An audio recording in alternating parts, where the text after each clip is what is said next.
know they can leap into the top 6 with victory today, so there's plenty to play for.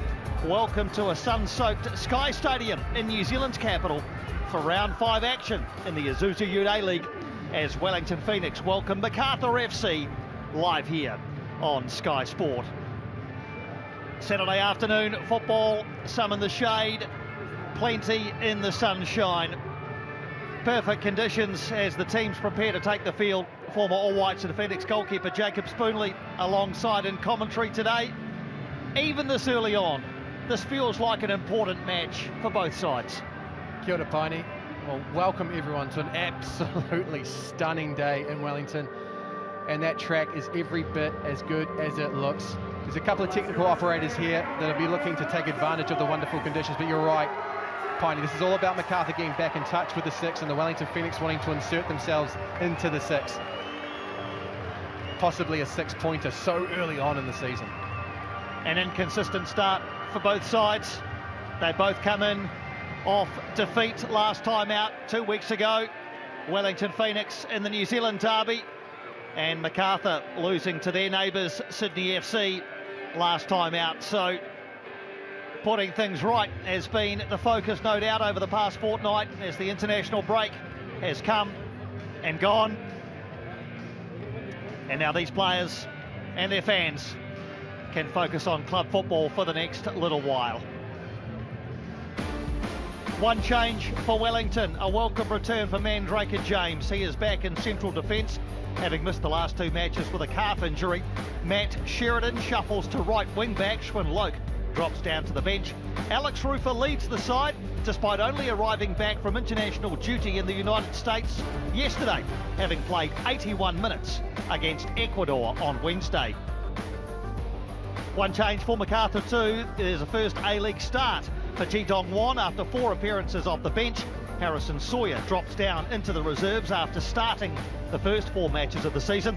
Captain Luke Bratton and fellow midfielder Anthony Caceres bring a combined 592 games of A-League experience.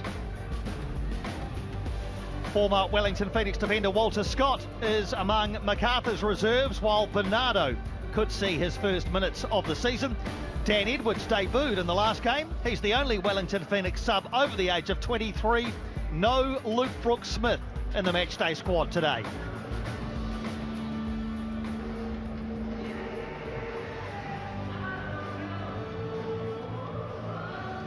Giancarlo Italiano probably considers Macarthur to be among his favourite opponents. He's overseen 4 wins and 5 against them. But the last time the Bulls were here in Wellington, they took all 3 points away, courtesy of Dean Bosniak's excellent winner in round 8 of last season. Macarthur boss Milas Dejovski's had to dig deep into a squad in the first month of the new season. He's used 22 players in the first 4 games, more than any other coach. Only Luke Bratton, as an outfield player, has started every match of the season. Nigerian striker Ifaneze has begun his time in the A-League with a bang, scoring 3 goals in his first 4 matches for the Phoenix, including a spectacular equaliser in the first New Zealand derby here 2 weeks ago. Looking to stop him today, former Phoenix custodian Philip Curto, the A-League's goalkeeper of the year during his 1 season here in 2018-19. After 2 years at Western United, he's into his 5th campaign with Macarthur, but he has won just 3 of his previous 13 games against the Knicks. Jonathan Barrero's our referee, his 98th A-League men's match on the whistle, assisted today by Adam Powers and Ashley Beecham. Kelvin Berg is our 4th official. Tim Danaska standing by in the VAR booth if required, assisted today by Daniel Ilievski.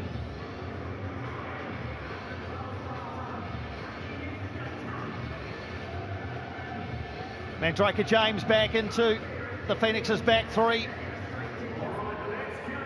Macarthur get their final words of encouragement in a team huddle. It's all blue skies and sunshine in New Zealand's capital today. Perfect conditions for an intriguing game of football. Look out for the midfield battle between the 2 skippers. Rufer v Bratton set to be A major storyline. We're underway at Sky Stadium. Wellington Phoenix in gold and black, attacking the goal to right of screen in the first half. Macarthur in black and white, kicking from right to left in the first period. 14th meeting between these two. Wellington 8 wins to Macarthur's 3. 2 matches drawn. The Phoenix have won 5 of the last 6, but the away team in this fixture has won 5 of the last 6.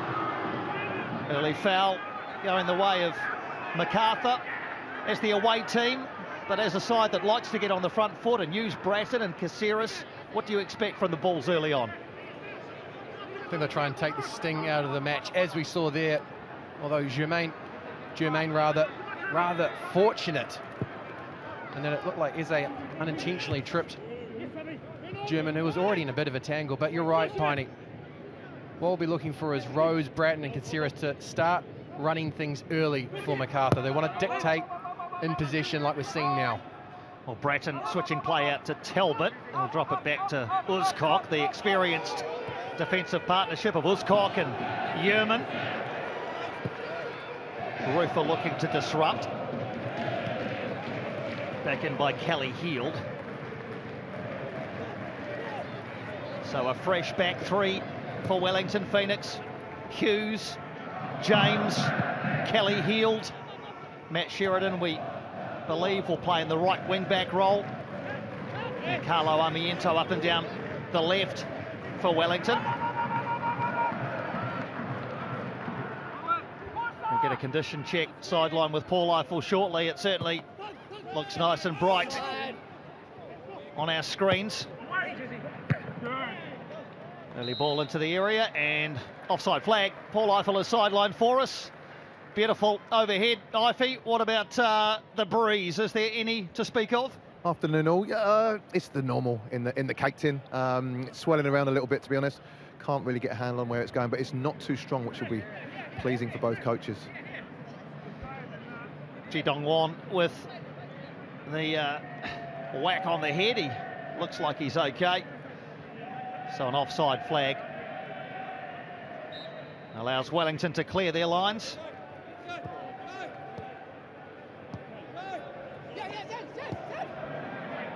Unusual for Wellington to be heading in this direction in the first half. They typically head back towards their yellow fever at the city end, the southern end of Sky Stadium in the second half. Fell on Nazarene, and Luke Bratton very helpful in getting him to his feet. Every week we see this from Luke Bratton. Trying to disrupt, he realises he's the wrong side of Nazarene, and very adept at making important contact look accidental. Also very helpful when trying to get an opponent back to their feet, but if it's a teammate who's been on the end of a foul, the first to argue with the referee. Yeah, what a player he's been, Luke Bratton, in the A-League. 10th on the all-time appearance list, game 309 in the A-League today. Time at Brisbane, Melbourne City, Sydney FC, his second year now at Macarthur, and with the armband, Luke Bratton. Sheridan has indeed taken up the right wing-back role. He loses out to Politidis. Harry Politidis with a good incursion into their penalty area, and Ji Dong-won had half a chance there to pull the trigger and perhaps trouble Oluwayemi. Well, Isaac Hughes got caught at the near post. He was high and had to watch that one skate across in front of Josh Oluwayemi. The back 3 for Wellington not set at all. Well, it's another new combination, is it? Because Isaac Hughes missed the first couple of games. Mandraker James has missed the last 2. So the Hughes, James, Kelly Heald trio haven't played together. We could argue that Chiefy is still well away from being able to deploy his preferred starting 11. Paulo Retre, a player that you'd expect to slot in to the starting 11, still a few weeks away. But you're right, defensively, the reason why it's important is the approach requires such clear communication and decisive action. Decisive action from Bratton to Caceres. Gurjan thought about trying to get the cross in, but it was Sheridan with some good defensive work. Macarthur will recycle. They've had the better of the first 5 minutes in terms of possession and territory, yet to score an away goal this season, Macarthur, in their 2 previous trips away from Campbelltown. Certainly be looking to put that right today.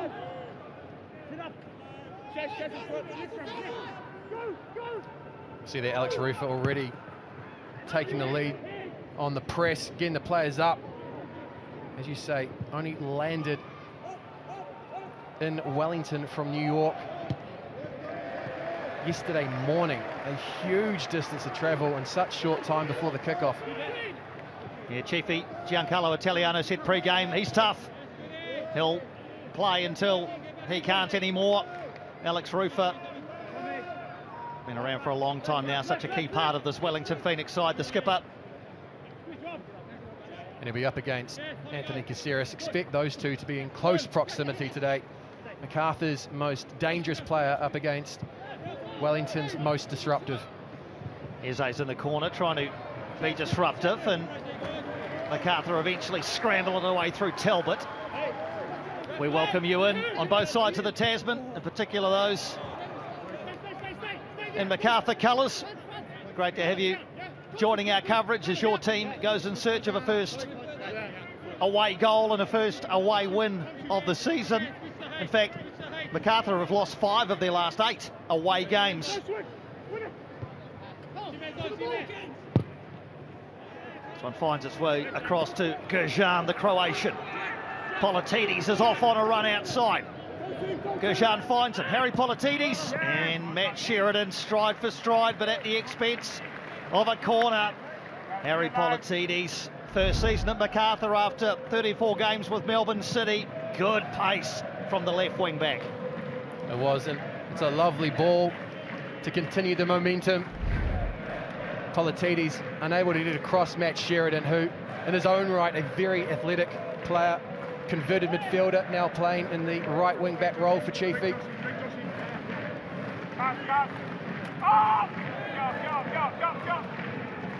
Short corner taken, Caceres takes control.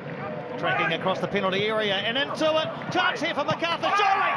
And in it goes! But a flag is up on the far side. Wellington saved by the assistant referee's flag for the meantime. VAR will have a look. Matt Yerman thought he'd opened the scoring and scored just a 4th A-League men's goal. Let's watch. It's a lovely wide shot. Caceres shows a huge amount of patience, waits for the space to come, gets away from Kelly Hield. We might be looking at 1 or 2 potential offsides in that one, but a very quick decision made. It was Tommy Uscott in the first instance, wasn't it, who got beyond the last defender. So Matt Yerman has denied his goal.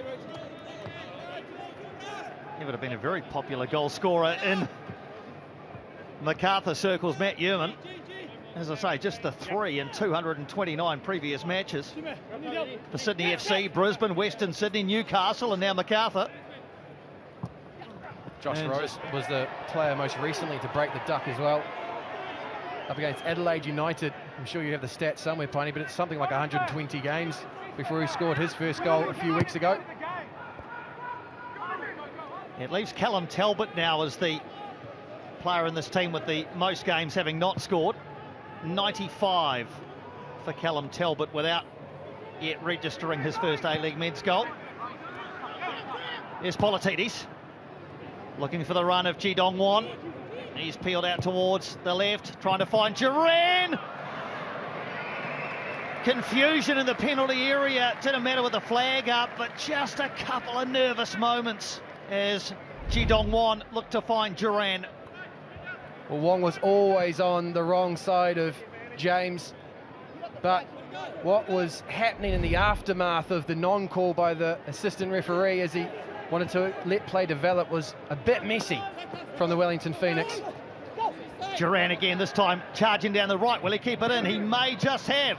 Gerjan can't control. Nagasawa back to defend. And Wellington scramble it away. It feels like it's all hands on deck for Wellington right now. Well, this all comes about because Luke Bratton is so confident, so assured, works the ball forward, and once he gets into Politidis, Macarthur very keen to take advantage of the space in behind the Wellington Phoenix backline. But as you said, Piney, all a bit of nothing as it really came about because of a delayed offside call. So a storm in the teacup. Rufa tries to rip a ball into Eze. It comes back with interest, but I was going to say the Phoenix will have the throw. Must have taken a nick off a Wellington player, and Macarthur with another opportunity to construct something. Bratton and Caceres inevitably involved together. Caceres with those quick feet. Gajan. Shema Gajan looking for options. Wellington back in a low block. Uzcock.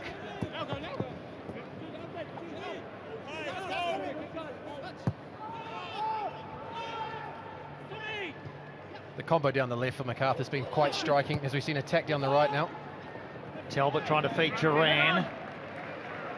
Wellington Phoenix having to work hard in defence as Macarthur looked well up and about for this one. Well, it ends with an attack down the right that is nullified by James. But keep an eye on the left-hand side as we see the replay here. This is probably what Wellington were lacking a little bit last week. Authority at the back by James. But the left-hand side is the one that looks dangerous. Bratton's drifting out left. Caceres is following him. And then the combination of Politides, he's either running inside Gurjan or creating the overload outside. But it is stretching the Wellington Phoenix at the moment and forcing them further and further back. Look at those passes in the opposition half, and there are more to come now as Bratton, a lovely weighted pass out to Gurjan. Sheridan with some defending to do. And it comes again to Gurjan. Now Bratton, blocked by Sheridan that time.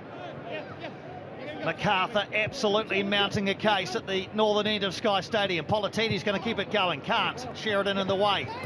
But Wellington just unable to clear their lines. Given away to Bratton. Macarthur doing to Wellington what Chiefy would be hoping would happen in the opposite direction. Sustained pressure and possession in the Wellington Phoenix half. And the Wellington Phoenix defensively getting pulled in and out of spaces. It's not comfortable viewing for anyone in black and yellow this afternoon. Another set-piece situation for Macarthur to look to take advantage of. A much more friendly angle this time for Bratton to perhaps aim for the far post where the likes of Uzcock and Yerman are again. It's a bit narrow though, and Rufa gets a header away. Eze and Rose together, and Ifeanyi Eze's done well to find Nagasawa. He's going to have to go though, Ifeanyi Eze, to get there ahead of Rose, who takes it back to his goalkeeper. Well, Rose won that foot race. He had a couple of yards on Eze to begin with, but that expanded as he got closer to the ball. Just speaking about that last of the trio in midfield, spoken a lot about Caceres and Bratton. They're the spine of a lot of attacks for Macarthur, but Josh Rose marshals things so well defensively, picks up what'll be the threat, the outlet for the Wellington Phoenix at the moment, and really nullifies any potential attacks. Here's Nagasawa bringing Armiento in for probably the first time in the game, and we're in the 14th minute. Eze peels out.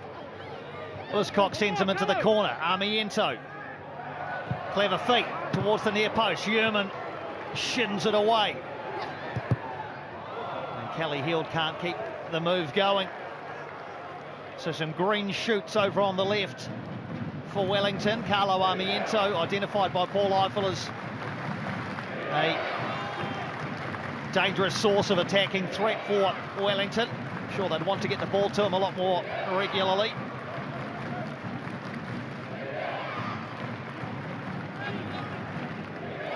Nagasawa assessing his options.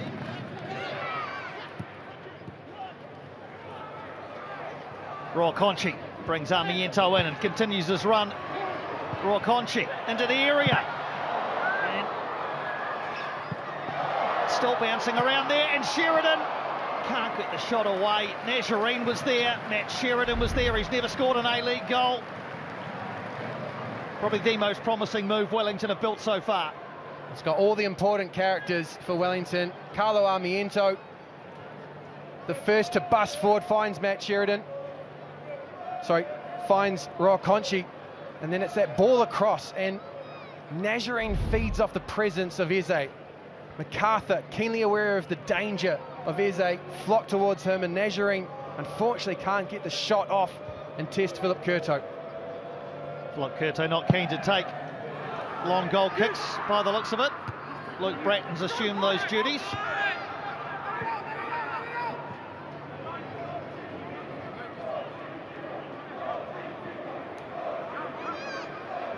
Philip Curto, the one season here in Wellington, 25 games, 4 clean sheets. A couple of seasons at Western United and into his 5th at Macarthur. He is the club's all-time leading appearance maker.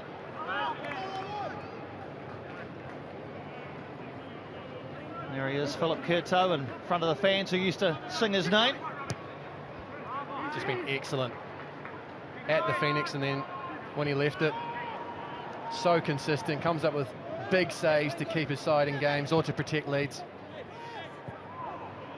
Just looking at the approach of these sides today, in my mind, this is the first time that the Phoenix have come up against a side that occupies a very similar formation to them. They might be struggling to break Macarthur down or deal with them offensively because of that.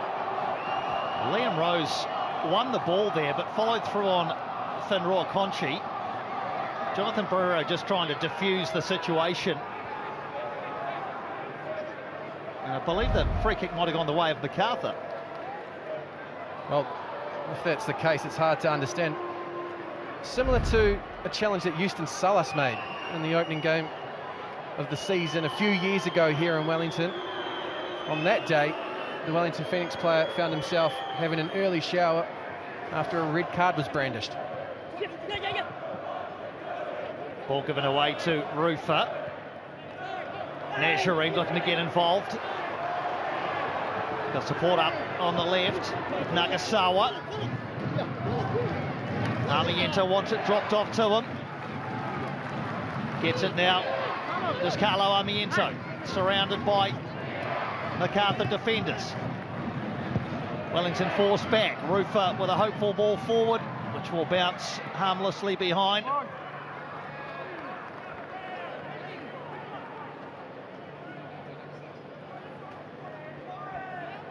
Let's have a look at the way this attack broke down. Nagasawa was waiting for a run from Armiento. Armiento wanted the ball to feet, and it wasn't provided by Nagasawa, and that's where the impetus really dissipated. It's fluid football from the Phoenix, and again utilising the left-hand side. The hot hand of Armiento. Wants to get on the ball here. Look, he's in the pocket.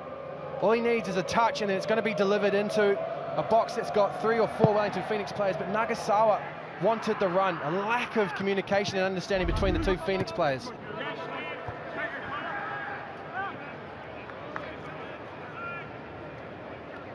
Giancarlo Italiano out on the edge of his technical area, issuing instructions. He'll be pleased that the much talked about high line hasn't been too much talked about today, but here come Macarthur with their latest attack. Politides, it's a lucky bounce. Gurjan looking to capitalise. Duran. Rafael Duran looking to make room for the shot. And it comes, not cleared by Wellington. Duran looking to try and line up Politides, but it all fizzled out. So it's nearly but not quite for Macarthur so far. Well, Duran looks good on the ball. There's clear quality there, but the wavelength with his teammates just hasn't been agreed upon yet. The collaboration there in the first part, but the second or the third, the understanding not quite there for the Mexican as he continues to be introduced to the A-League.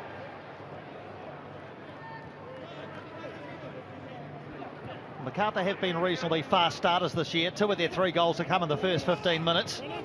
Gurjan and Politides combining again down the left. Politides wraps his leg around it, and then the header. It's a really tasty cross from Politides.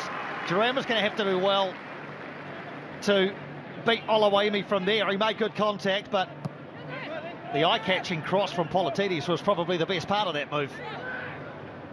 It was, but the physical prowess of Duran on display. Rose well, good contact. Unfortunately, just too far from Oluwayemi's goal to truly trouble the goalkeeper. Wellington will look to use the left-hand side to attack down again. Rokonchi with Amiento outside, ignores him for the meantime. Nagasawa. Rufa.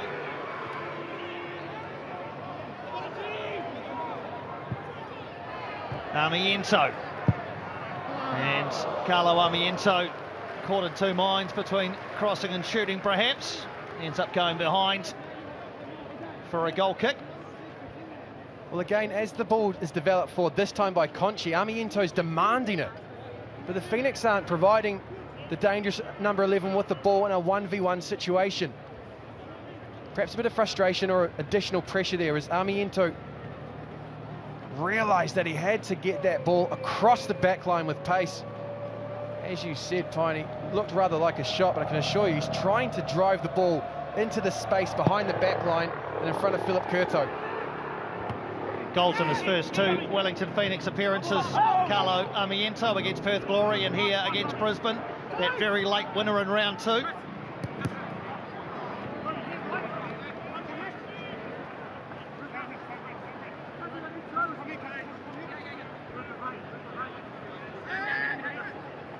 I'll be keen to get the thoughts of Paul Leifel in a second, because as a former wide player, Amiento is demanding the ball, but the Wellington Phoenix seem to be adopting quite a cautious approach, or at least wanting to get possession before they feed the diminutive winger. We'll bring Ife on that in a moment. They are heading down the left again. Amiento's had to drop quite deep to get possession. As a wide player, Ife, what's the best strategy? Is it for Wellington to try and get the ball to Amiento's feet as often as they can? Yeah, look, absolutely. I think as a former winger, you find yourself drifting around the pitch trying to get into the game. But for someone like Amiento with that left foot, get him into positions that he can cross the ball early and get runners into the box, because that's what he's really good at. You know, we know he can do the other bits and pieces, but he's got such a nice left foot. Why are we not getting him the ball? It's, you know, twice I think he's touched the ball in 23 minutes, which is crazy, and you'll see him start trying to inject himself into the game himself, which might go against what Chiefy's looking for, because he probably wants him high and wide. He does seem to be adopting a high and wide position, Ife, but feed him early. Put indecision in Macarthur's minds. Allow him the chance, or at least the potential, to cross the ball or go at the fullback. Not only has he got a wand of a left foot, but there's pace in those boots as well. Unfortunately, Macarthur have been able to back off and deny the space in behind. From a Wellington Phoenix perspective, there's a bit of frustration in there at the moment down that left-hand side. Look where Amiento is now, all the way back trying to get possession. He can get it forward, and Eze's done actually pretty well to hold on to that and earn a free kick, but I'm not sure that's, I know he's playing as a wing back, but I'm not sure that's how deep you want Carlo Amiento to be when Wellington have the ball. No, but he does well to find Eze here, and the player that's had some of the most duels in the competition, Eze, again does well to not only keep the ball, find Conchi, and then just draw an Uzcock. Sorry, that was you, mate. But just drawing the central defender. Wins the foul and allows the Phoenix to get more time on the ball. Wellington lose the ball in the middle of the park and have to backtrack as Macarthur look to set up another attack. Rufa's in there, and again it bounces the way of Macarthur and Caceres. Here's Gujan. Harry Politidis. Bratton, an inevitable option.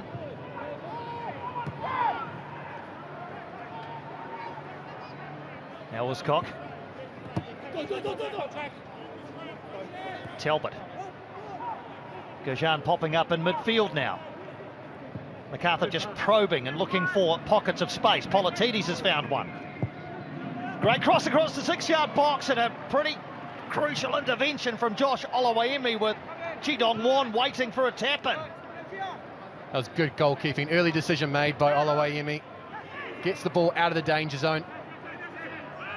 just look at the energy in the press from Macarthur. We've talked about Rufer marshalling Caceres defensively, but equally, Caceres is really getting a lot of pressure on Alex Rufer. What Alex Rufer wants to be in is a pocket like that Luke Bratton finds himself. We talked about him being a quarterback. That is a perfect pass wide to find Politidis, and it's a dangerous ball. Has Oloemi at the stretch, dipping away from the goalkeeper, who does well to see off the attack.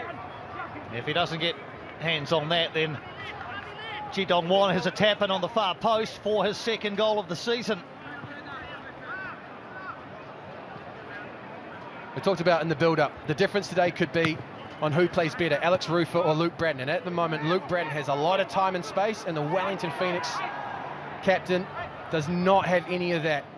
Macarthur are doing well to choke the supply line, focusing on the focal point in the middle of the park for the Wellington Phoenix.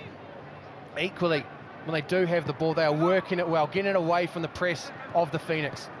Sheridan combines nicely with Nazarene and then sprints away looking for options. Eze off on a run. Sheridan can't quite feed the Nigerian.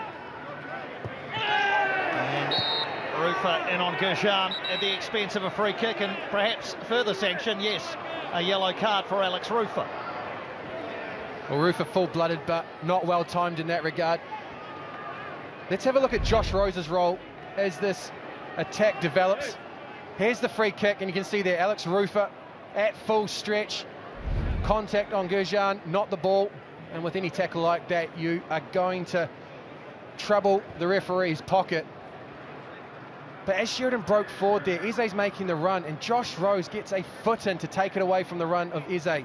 Again, good defensive work from Josh Rose.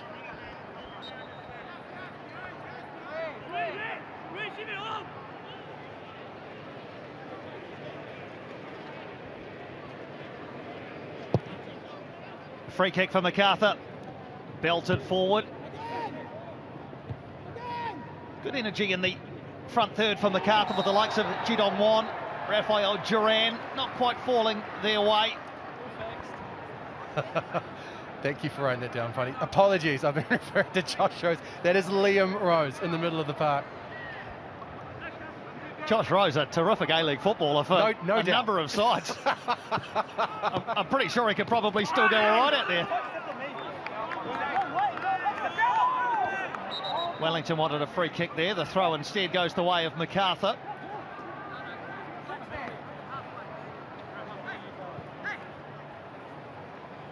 Politidis has been lively.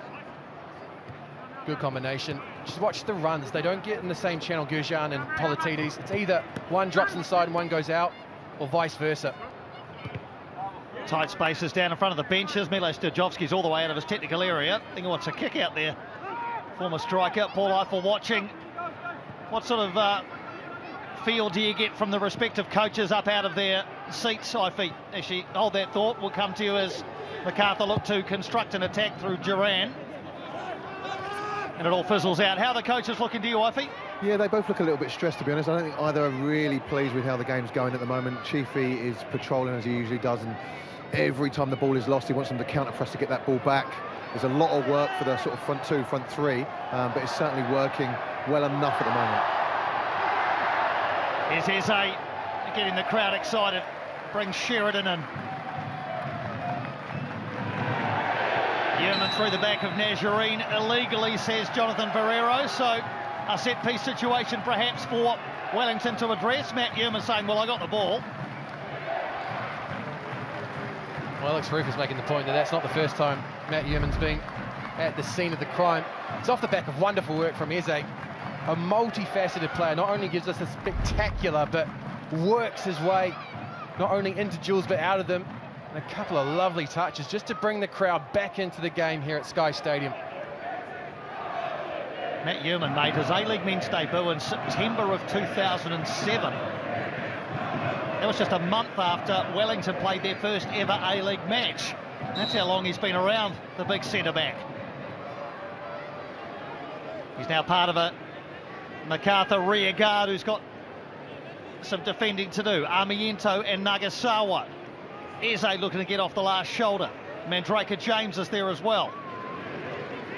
Nagasawa to take. The delivery's pretty good, and onto the roof of the net just about, or over from Eze. Eze and Hughes were lurking in the shadows of the Macarthur backline. Be interesting to see if they get onside. As Macarthur dropped, that would have been a tight call, but Eze rises at the back post. Would have added another type of goal to his collection so early on. Talk about frustration and the game being scrappy, as Ify said. Neither coach particularly happy with how things are developing. Well, Eze seems to have appreciated that and has dropped back in, wants to get on the ball a little bit more. And that might give the Phoenix a physical foundation from slightly deeper. Here's Duran, he's got away momentarily from James. Looking for support, gets it from Ji-Dong-Won. And a great save, a strong right hand from Oluwayemi. Ji-Dong-Won going deep. Past Duran, poked it goalwards, Oluwayemi with the save. Let's appreciate the work from Duran. He creates this chance. He's got two defenders for company. He's waiting for a run and he finds it in Wong. But this is a wonderful save. And I'll tell you why, as we see a great angle here. Wong, it's a toe on the ball. The goalkeeper has very little time to react. It's a great base from Oluwayemi. He gets down to his right quickly. Resulting corner is still there for Macarthur. Sheridan away from Yearman, who shields it out for a throw. Look at it from Josh Oluwayemi's perspective. Wong might be cutting in on his right and taking it around the goalkeeper. You can see Josh just leaning slightly, but gets back to his right, and that ball was in the corner. It is a wonderful stretching save at close range from Oluwayemi.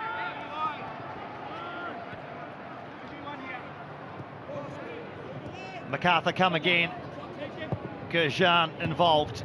Rufus steps in and halts the move in its tracks. Can Wellington break quickly? Nagasawa towards Eze. Nagasawa fouled as he got the pass away. And Jonathan Barrero wants to have a word to Tommy Uscock as well, by the looks of things. Matt Yearman, the first defender in question. The ball got away from him, but Tommy Uscock, another scything tackle from Macarthur, their backline in particular, in the middle of the park. A couple of raised arms, and there's definitely a suggestion from the sideline that the yellow card can't be far away. Ball breaks the way of Politides. Good ball into the area towards Ji-Dong-Won. Harry Politides, geez, an impressive left-sided attacker. He's got a defensive brief as well in this system, but Harry Politides, the 23-year-old in his first season with the Bulls, showing out. Well, as impressive as Macarthur's attack has been and their ability to break the line, the saving grace for the Wellington Phoenix has been their retreating defence. James is not fazed by the ball breaking and beyond. At that point, reverts to focusing on denying the space in behind the back three. And what we're seeing often is he's pulling in Lucas Kellyhill and Isaac Hughes just to deny and delay. So Josh Oluwayemi with the best save of the half so far. Can Wellington capitalise? Sheridan can't find Eze. Wellington Phoenix haven't kept a clean sheet in their last 16 A-League men's games. The last time they did was the 0-0 draw against the Mariners in Christchurch in round 16 of last season. So 16 matches without a clean sheet. The Phoenix, of course, returning to Christchurch this season in March, hoping to play at Takaha, the brand new, beautifully built stadium in Christchurch. Also given the opportunity to play.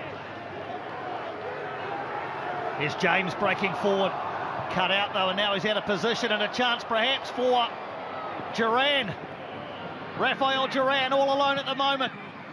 Looking for support, gets it from Ji-Dong-Won. G-force wide. And James in the road. He'll go long now, looking for Eze. Skims off the boot of Yearman, and Eze's going to keep this in. He needs friends in the penalty area. He's only got a couple at the moment. Ifeanyi Eze gives it up to Nazarene. Nagasawa on the far post. Roy Conchi. Lucas Kelly-Hill urged to shoot. Instead gives it up to Amiento. Gets the return past Kelly Heald and earns a corner. You can hear the applause in the background. The yellow fever like that. Eze, with a smart play, a good decision, recycles the ball, and that allows it to develop down the left-hand side. And Carlo Armiento waited for the run of Lucas Kelly Heald. Let's not forget, that's the left-sided centre-back that's underlapping into the 18-yard box. This is Wellington's 27th corner of the season. They haven't scored from any of them. Is that about to change with 10 minutes to go in the first half here? Nagasawa with the delivery towards the near post. Hughes was arriving. Eze's there to try and keep it alive. Up in the air from Bratton. Scott gets it away. Roy Conchi. And again, no end product for Wellington from a set-piece situation. Rufer recycles over towards Nagasawa. Faced by Talbot. Ball in towards Hughes. A suggestion of a push, but it was a very, very weak suggestion. Matt Yeoman waves it away. Well, Isaac Hughes stays up for any secondary attack that might come. Well, I don't think there's any suggestion of a penalty, but Matt Yeoman not interested in letting Isaac Hughes anywhere near that ball. You talk about the 28 now corners that the Wellington Phoenix have had. The most likely candidate has been Isaac Hughes. He has thrown himself at any delivery into the box that's come his way.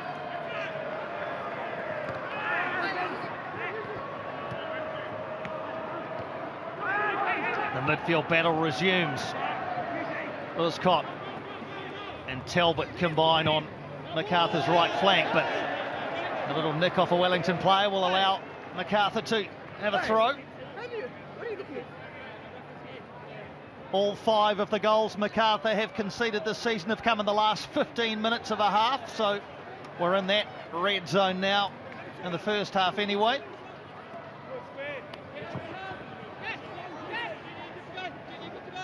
Duran with a bit of work to do to keep this one in or earn something. And he has won a corner.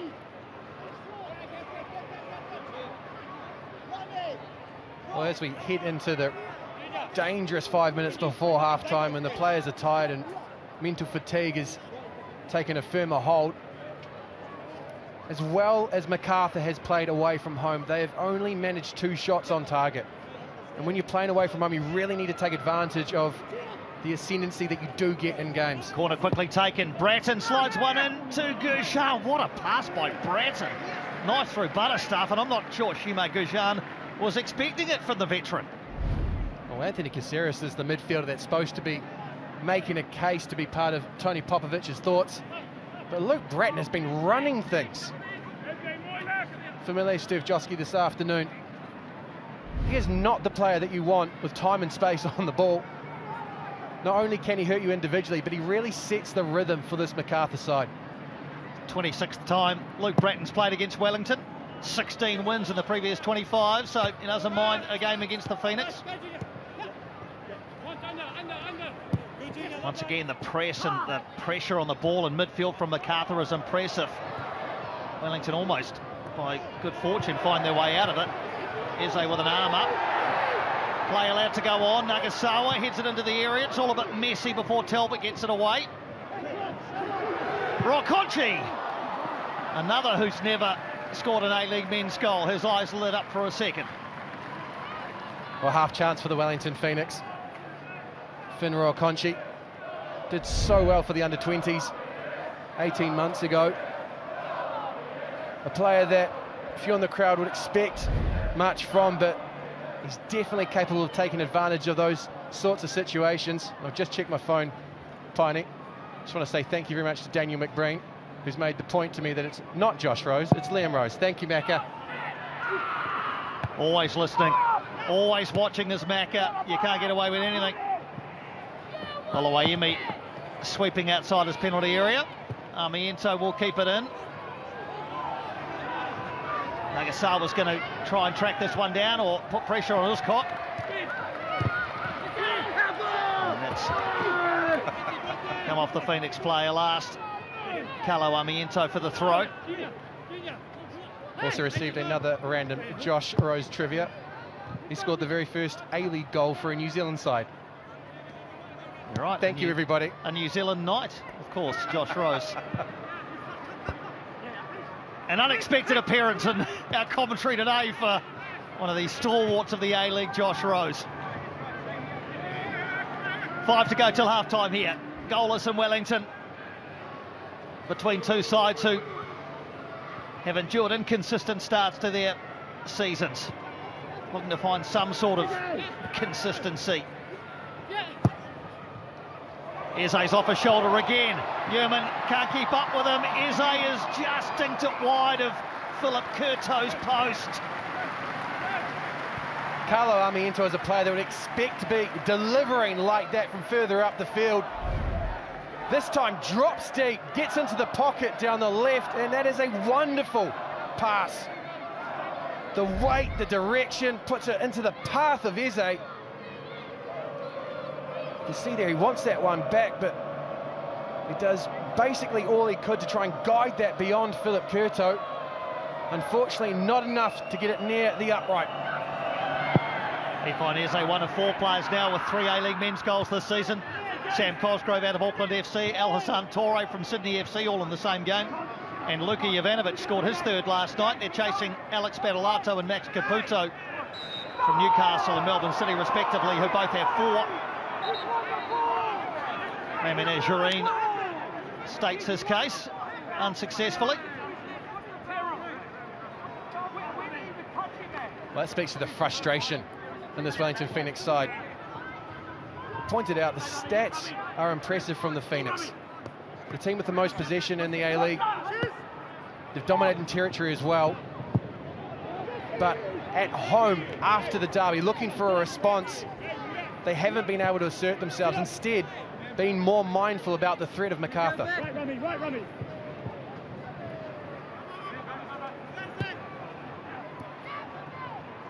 It's one of the worrying stats for Phoenix fans in this first half is, with 42 minutes gone, not a single attempt on target yet by the home side. Philip Curto hasn't had to make a save. A couple of half chances. Eze with a header and that recent half chance, you'd probably call it, but Philip Curto hasn't had to make a save. And Eze very heavy on Luke Bratton. But again, another beautiful pass from Bratton. Drove that one into the feet of Callum Talbot. So proficient with the ball at his feet. Talk about frustration there. Eze leaving one late in on the Macarthur captain.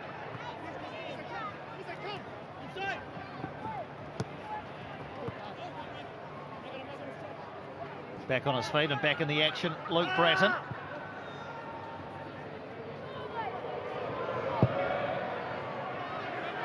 Rare touch in the first half for Philip Curto. Politidis does well. Good combination play between Caceres and now Politidis again. Jidong Wan off his shoulder.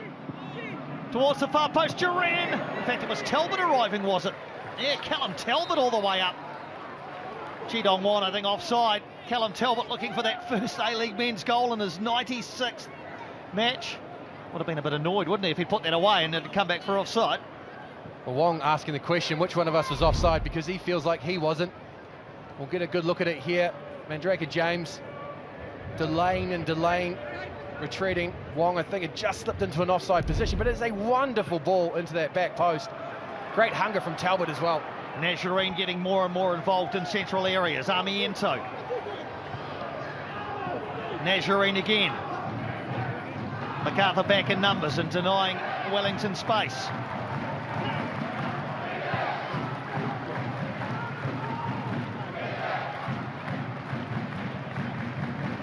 Mandrake James. Now Rufa. Straight into Politidis. And Wellington will have to go back with 30 seconds to go in the first half before we reach stoppage time.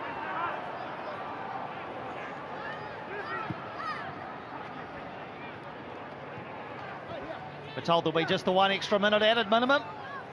Can't recall too many stoppages. James with a diagonal ball out towards Sheridan.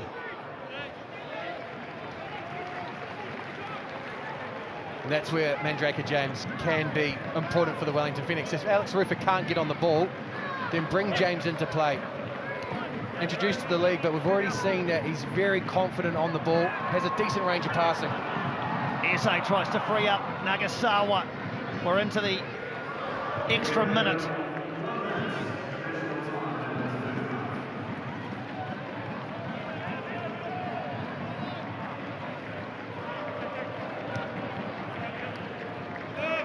Last rights of the first half being played out. Alex Rufer, a roughhouse challenge on Luke Bratton.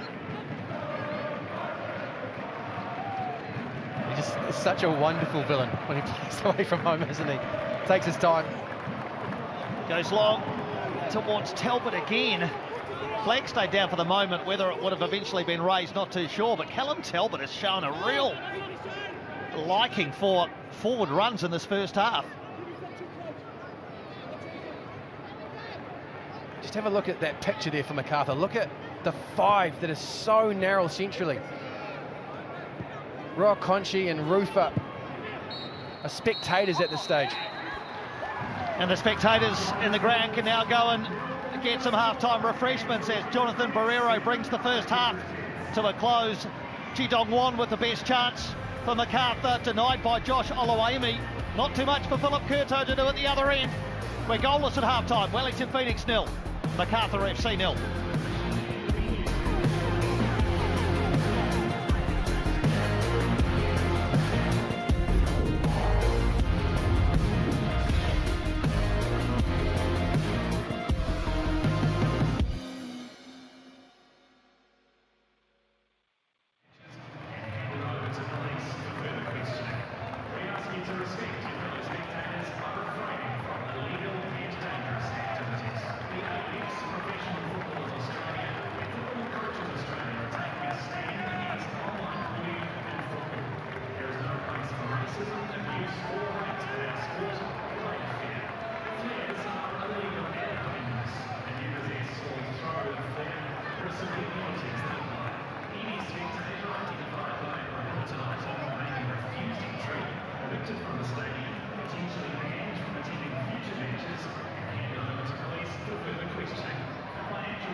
Still got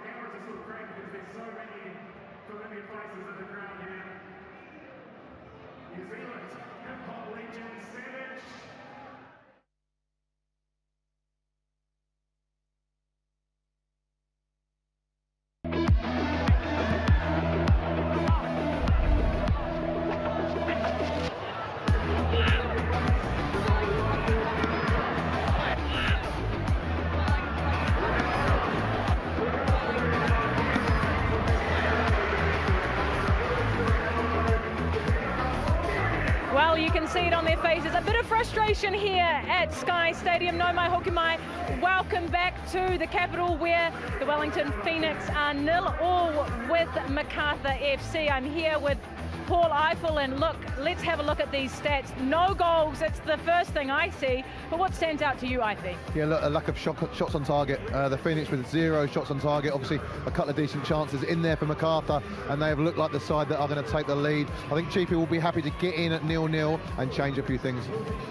Change a few things? Are you expecting then to see a few player changes? We saw Corbin Piper on the sideline warming up for quite a while. Yeah, look, he was. That was about 30 minutes into the game, so a little bit early, but obviously they're thinking ahead, and do they get him on at half-time? I don't think they're that desperate at this moment, but I expect him to be injected early in the second half. From where we were sitting right on the sideline, that left-hand side that Macarthur had was getting a lot of action. Is it fair to say that they had more of the momentum at the start of this game? Yeah, look, I think so. I think Politidis has been excellent down the left-hand side, and he's happy to go inside, happy to go outside. They've had to deal with him. Sheridan's got a lot of work to try and deal with him. Here you can see him closing down the ball. He's got good shimmies, and normally the ball at the end of it is decent. That's a great ball into a good area, and it's really good defending from James in that position. Here he holds his run. It's a lung buster down the left-hand side. Tried to put it in the right area, but again, it's good defending. But Sheridan is stretching time after time after time. Look, there's constant pressure from Macarthur at the moment. This, again, you see him playing behind. It's a great ball into that area. Josh Oluwayemi, not sure. Kelly Hill, not sure. I think Oluwayemi does well to deal with that in the end. Here we see him cutting inside, trying to look for a little 1-2. Doesn't quite get his shot off, and it's well blocked. Another good block on the rebound. And Macarthur kicked the ball again. Look, they've been good, Macarthur, this half. Yeah, they've really been putting that pressure on, trying to break through that high line, haven't been able to get the ball into the back of the net. But Josh Oluwayemi, you mentioned his name multiple times just there. He has been working his butt off. Look, I think he's been really good. I think the save from Dongwon just before half-time, the little toe poke, that's really difficult because you don't know what sort of shot's coming, and he gets down to his right to make the save. But look, Chiefy doesn't want him doing as much work. I think at the moment the defensive woes for the Phoenix, you can see them, they're wobbling a little bit. I expect them to be on the front foot come this second half. I think Chiefy's got a bit to do. Well, let's have a look at the other end of the field, because Carlo Armiento seemed very, very hungry, but it took about 14 minutes for him to touch the ball, didn't it? Yeah, I think we got to about 24-25 minutes, and Armiento had touched the ball twice. So as a former winger myself, you want to get yourself injected into the game. I think this was maybe his first touch, 14 minutes in. It's a back pass. This is when he gets it again. He's looking to feed this ball in between, and you just get frustrated because he doesn't know when he's going to get another chance. This is the really difficult thing for a winger. If they're not getting involved in the game, they go looking for it.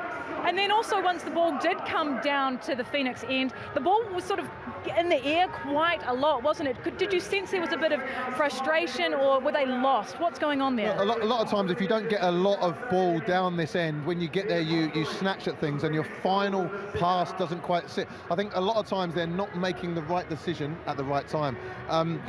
You can put that down to Macarthur playing very well as well. Luke Bratton, for me, is the worry. He's the danger. I think he's the one who's controlling the game.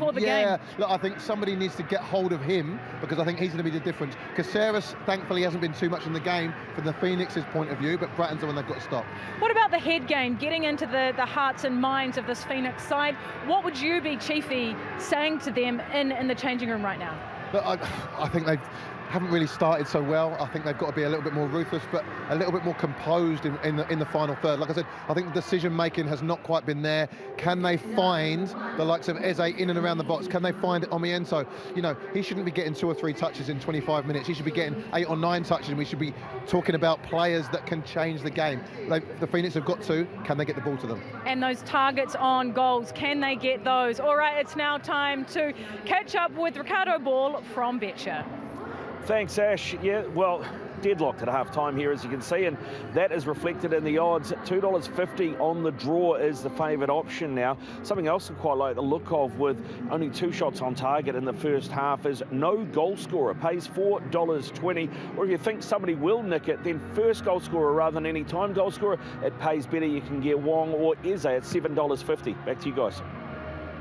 Thanks, Ricardo. Well, the Ashes have arrived and it's all to play for. Watch every run, every catch and every wicket live in 4K UHD right here on Sky. But when we're talking about football, this is the place to be.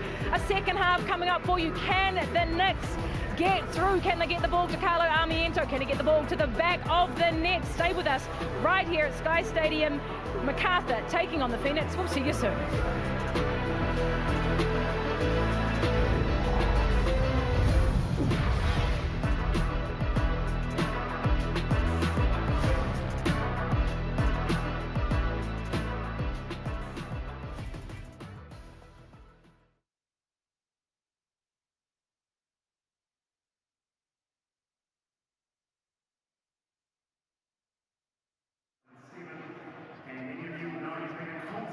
Presence in the yellow fever zone ever since then.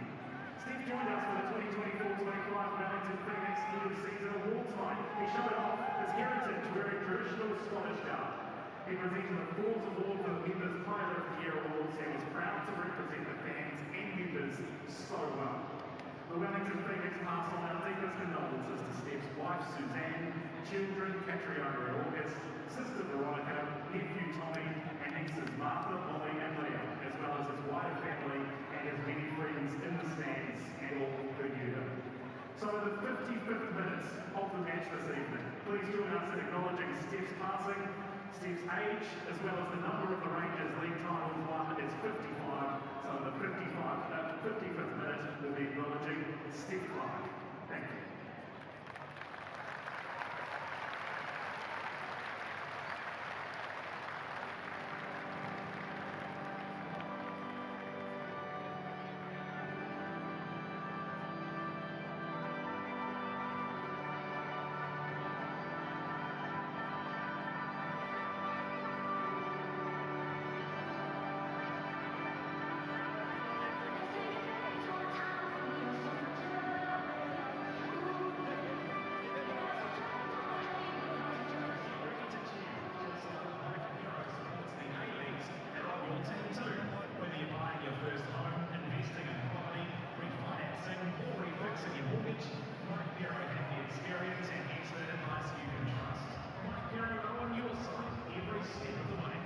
When you invest with eToro, you start seeing investors everywhere.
What a day for football in New Zealand's capital.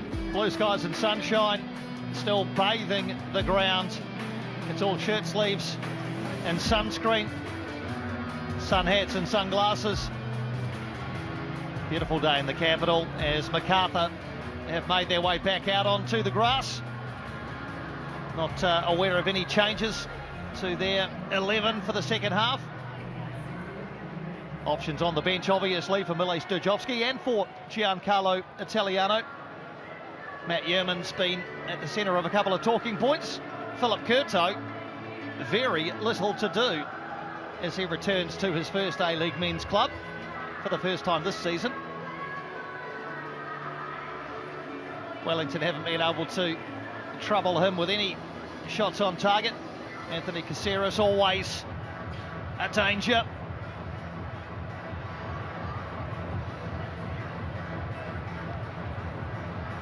Well, we don't have the Phoenix yet, Jason. Got to wonder what is happening in that dressing room. We know that Chiefy had a spray at halftime last time we were here at Sky Stadium.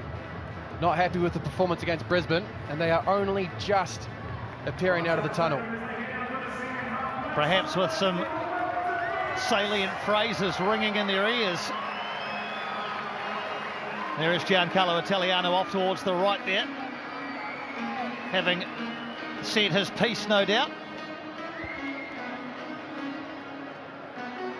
At half-time in the derby, Corbin Piper was introduced. Doesn't look as though that's a strategy that's been employed this time. It's like the same 11 for Wellington as well. Have to think that Corbin Piper will be thrown on to add some impetus at some point. Important to remind the audience, the reason they're not seeing the player that's come up with 2 assists already in the season and has been so eye-catching from the bench is because he is having his minutes managed. Still wrestling with a long-term niggle.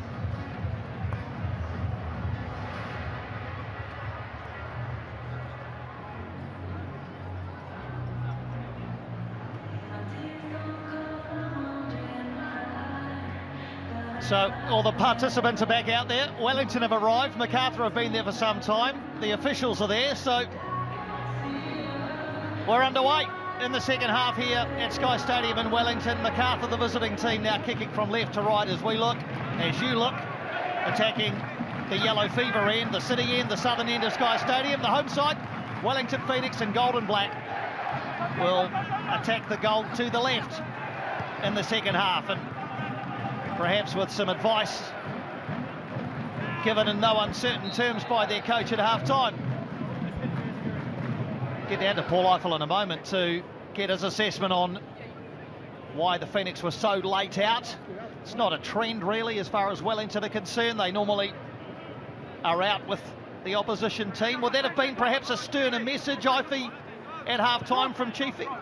I snuck in there, Piney, as close as I could get. I went to the toilet myself and I was trying to have a listen, but I don't think it was anything nefarious. I think they were just a little bit slow getting out. Conchi was actually in the tunnel looking round for his teammates, so not too sure. I'm trying to find out. You'd imagine it wasn't just the hairspray treatment, but there'd be something cerebral in there as well. Chiefy will be pragmatic in his pursuit of a solution. What we've already seen from the Wellington Phoenix, though, is energy. And that's come in the form of Finroa Conchi pressing a lot more aggressively, looking to step onto Luke Bratton, and Liam Rose want to deny the establishment of a rhythm, which we saw with frequency in the first half for that man's side. Well, as previously mentioned, 5 of the last 6 between these two have been won by the away side. Last time Macarthur were here, they emerged victorious. Dean Bosniak's goal separating the sides in a 2-1 win for Macarthur in December of last year. No Dean Bosniak in the Macarthur squad today, as this one's too far ahead of Caceres. There's conviction in this aggressive defensive strategy for the Wellington Phoenix. Macarthur were 5 yards inside their own half there, and the Wellington Phoenix were on halfway. Compression at its best.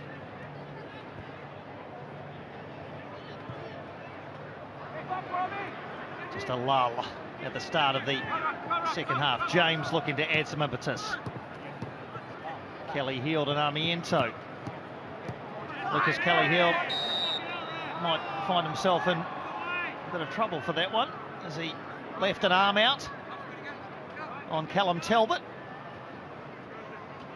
Jonathan Barrero apparently has been very lenient on the youngster. In my mind, this is more than deserving of a yellow card. Lucas Kelly Heald works his way into trouble, and Callum Talbot wants to take that ball not only into transition, but into a dangerous spot for the Wellington Phoenix. I'm pretty perplexed how the yellow card has not been produced for that. Yeah, I haven't got an answer for you, Jacob. I agree. Now, Luke Bratton and Ifeanyi Eze are having a discussion of their own in the centre circle. Jonathan Barreiro's come to mediate. Upshot is a Macarthur free kick, which Hiscock will take. Dealt with by James. Duran can't get hold of it. Suggestion of an arm up there from Rufer. Referee's okay with it.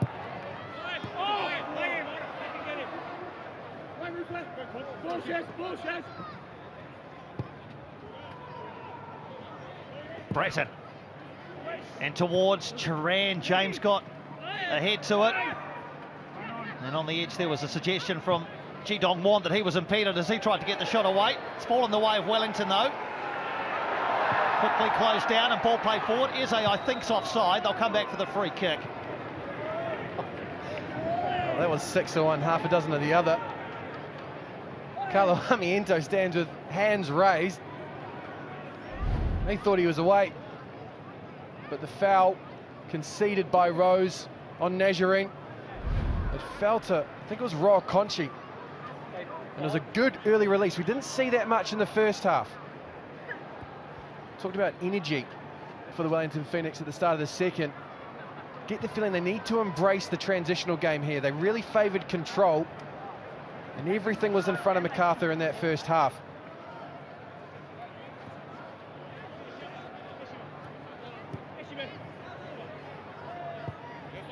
Game being played at a little above walking pace at the moment. James rips it out towards Amiento. He's looking infield for Eze.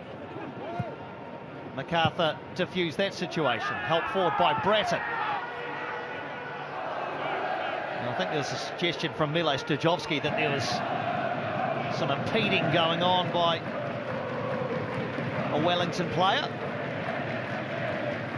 Roa Conchi was in very close proximity to Duran.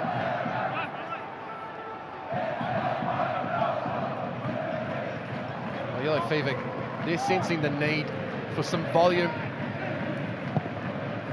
As we said at the start, this match is a fixture where the Wellington Phoenix will not only want to play assertively, but get product. They need 3 points today.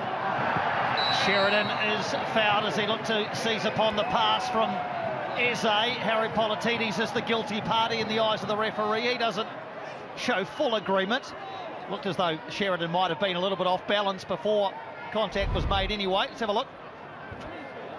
Matt Sheridan. Decisive run. Again, I'm not sure that's the right decision. Because Matt Sheridan, not only had the ball got away from him, but as you say, Tiny, balance was escaping his grasp as well. And don't underappreciate what this could mean, because this is a dangerous position. And you've got two competent deliverers of the ball there. Carlo Amiento might like this one.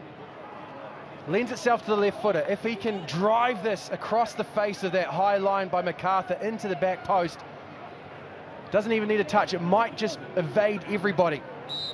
The other option is Nagasawa's right foot, which will take it away from Curto and into that corridor of uncertainty. So which of the two will they go with? They'll go short instead. Amiento up in the air from Bratton.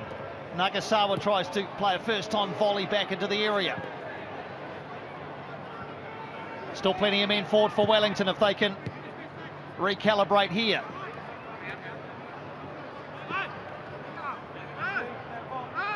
Isaac Hughes doing his best to hold on to possession and win something, but it's off Hughes last. Well, it was neither Nagasawa or Amiento that delivered into the box. Instead, it was teed up for a shot for Carlo Amiento.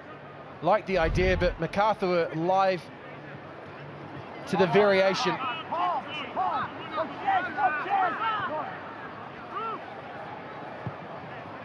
Rufer this time looking for Najarine, who's got the right side of Politidis, as you know. Harry Politidis, excellent defending.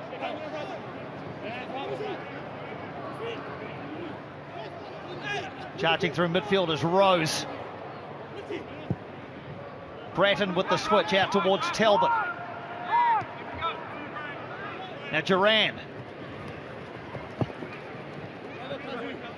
Rafael Duran doing well, and he's won a corner. It didn't look favourite to get anything out of that, Rafael Duran, but the Mexican has won a corner, the first of the second half for his side. It's been a complete display from Callum Talbot this afternoon. Looked good defensively, nullified Armiento, and has got in support of Duran at times. As we saw then, the presence of the number 25, I think, gives Duran the ability and the space to force the issue and results in this corner.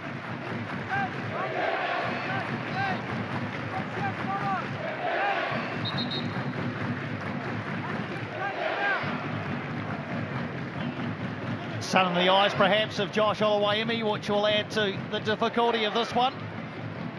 Players shielding their eyes from that late afternoon sun.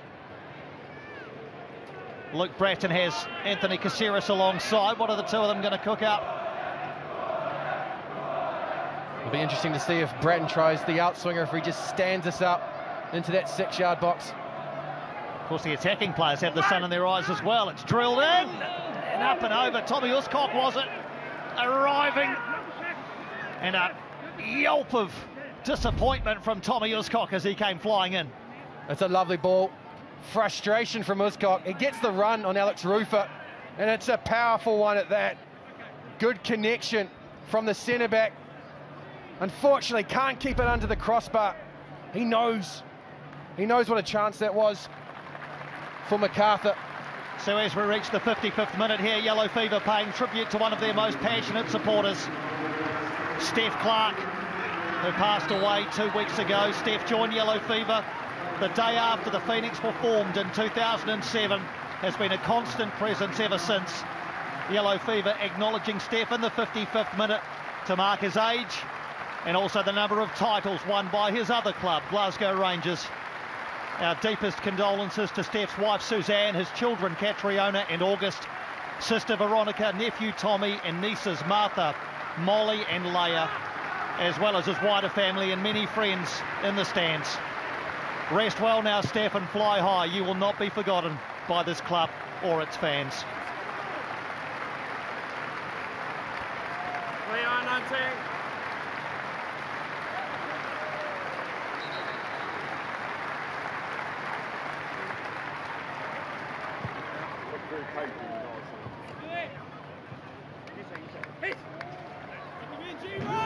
So the question now is, where is this game going?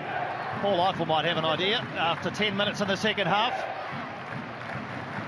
Is there any sense, Eifey, as to the momentum of the football match? No, look, I think look to both coaches to be making changes pretty shortly. Both sides have got the full complement warming up. Like we said earlier, I expect to see Corbin Piper put in pretty shortly from Chiefy. They're going through their bits and pieces now, so I think he'll be the one selected. Nice work by Nazarene to find himself a bit of space. Eze's peeled out towards the right and does well.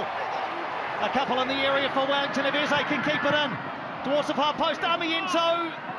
A really important little header there from Callum Talbot to take it away from Armiento. Well, if Luke Bratton has been the standout in midfield for Macarthur, Callum Talbot is not far away and has done a wonderful job marshalling the left-hand side for the Wellington Phoenix. Does just enough to take that away from Carlo Armiento yet again this afternoon. What an important touch from Macarthur's right back. Just looking at the benches after the observations from Paul Eiffel. Corbin Piper, potential game breaker on the bench for the Wellington Phoenix. Bernardo for Stajovski. A really difficult opponent for the Wellington Phoenix, and one with fresh legs. Expect him to influence things at some point. Yeah, haven't seen Bernardo Oliveira at all this season. His younger brother debuted last week. He's gone off with the Joeys now in their latest under-17 campaign. Wellington will take some confidence perhaps from the half chance that was created by the good work of Nazarene and Eze.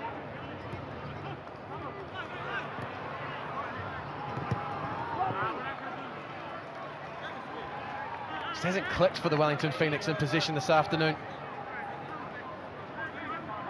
Good initial phase there, but that all-important ball forward,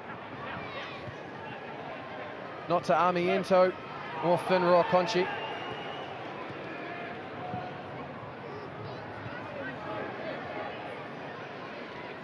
Here is Finro Conchi. Rufer dropping into that pocket between a couple of the centre-backs. James walks it forward.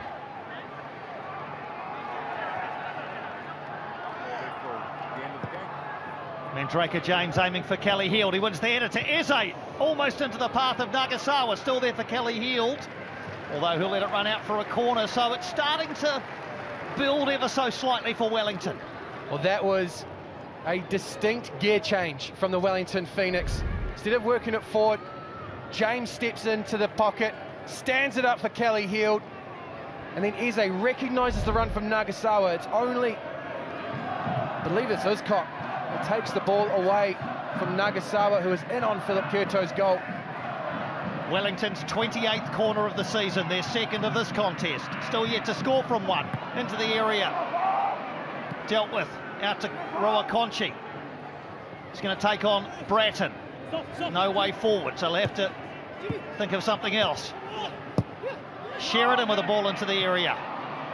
Almost found its way across to Armiento, and I would imagine that will be a yellow card if they carry on. Instead, it's down the other end. Here comes Gurjan, and what a save by Oluwayemi. I wonder whether they'll come back for perhaps a yellow card at the other end. I'll have to wait till play stops, but Shime Gurjan denied by Josh Oluwayemi. We're back down the other end now with Armiento. Nagasawa arriving. Isaac Hughes wins the corner. Plenty to unpack in all of that. Huge. The Wellington Phoenix worked themselves into a situation where there was a massive trapdoor for them to fall through. Anthony Caceres gets his head up early. There is so much time and space for Gurjan through that middle. He is 5 yards inside his own half, but Josh Oluwayemi, good early decision, backs off, buys time, big save. The sheet stays clean for Wellington Phoenix. Back down the other end, they'll have another corner.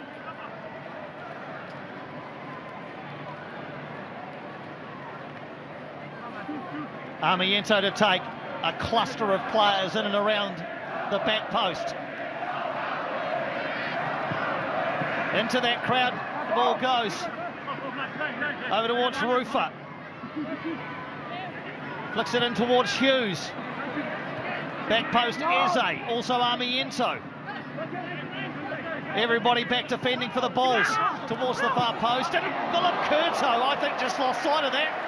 Wasn't too sure of the angles, and it skimmed off his chest and behind for another corner. Uzcock and Wong got up above the Wellington Phoenix to deny and repel them, but then Philip Curto almost carries that into his back post. Fantastic goalkeeping at one end, indecisive at the other. Uncharacteristic too from Philip Curto, one of the A-League's best.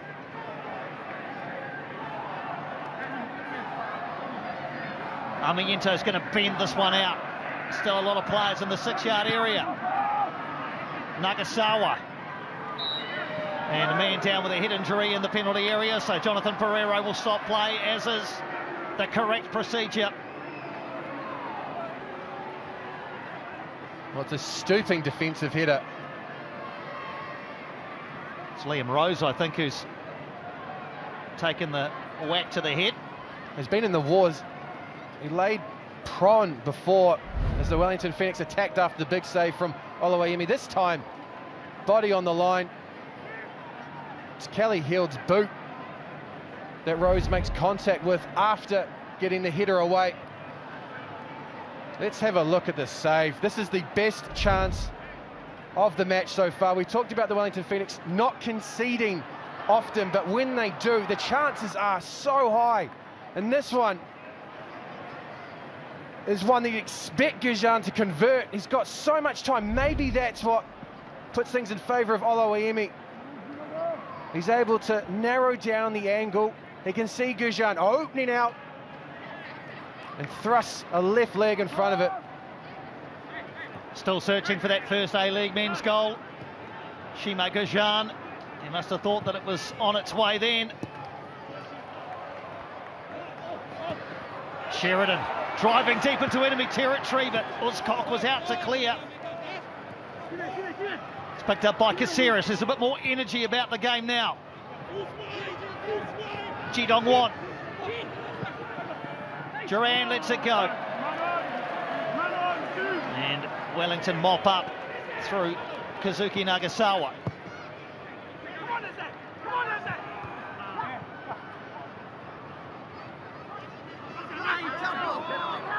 Macarthur are going to go to the bench first.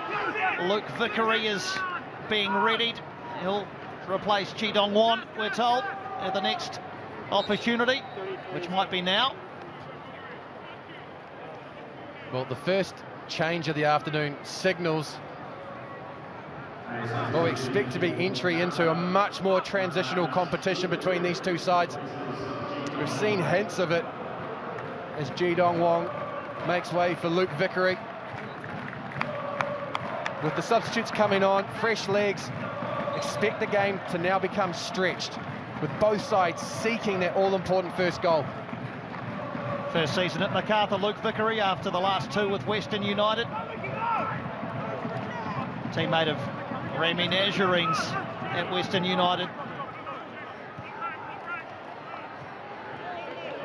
Talbot again going deep to try and create something for the visitors.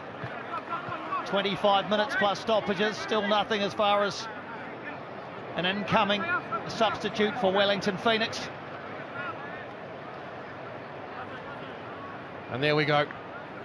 The instructions have been given. Chiefy is going to the bench, and it's Corbin Piper. I think anyone who's seen his influence in the last 4 weeks will be in favour of that. 11, 25, 19 and 45 minutes. And as his image flashes up on the big screen, the crowd like what they see. It will not only involve the injection of energy, there's going to be confrontation, a lot more disruption in the middle of the park for the Wellington Phoenix. Vickery getting involved, but Rufer takes it away from him. Roy Conchi looking for space out wide right, where Sheridan's going to scamper across and keep this one in.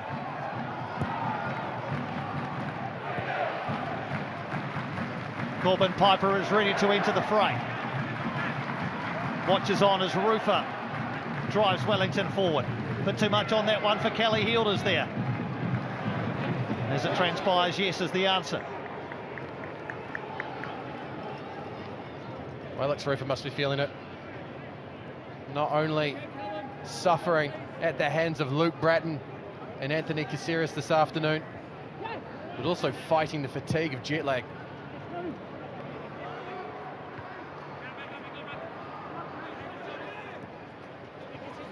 Politides and Gujan look to combine down the left. They haven't been as prominent down this side as they were in the first half, and that is a dispossesses. Politides looking to play a 1-2 with Nagasawa, who is unceremoniously dispossessed, and now Luke Vickery looking to make his impact off the bench. Faced by Kelly Heald. Luke Vickery, the block from Kelly Heald, still there though for Duran, and he tried something acrobatic. Didn't quite come off for the Mexican, but Luke Vickery into the action and showing out. Well, that's gotten close to being the bicycle attempt with the least amount of height that I've witnessed. But Luke Vickery, first chance that he gets to mark his impact on the game. Kelly Heald does well, realises he's going to favour that left foot, and just waits for the bigger touch and the strike to come, gets a block in.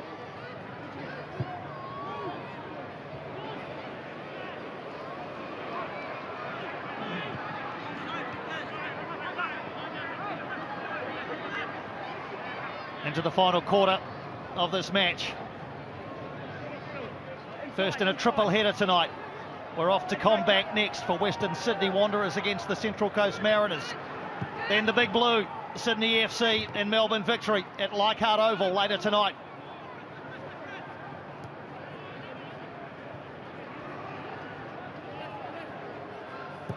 Hughes can't find Sheridan. Politides needed no second invitation. Looks up, sees Duran, but goes himself, Harry Politides. Two big engines. Matt Sheridan trying to stretch Politides. Hughes' underhit pass means that Politides asks him, you're keen to go back the other way. And Matt Sheridan went stride for stride, running down Politides.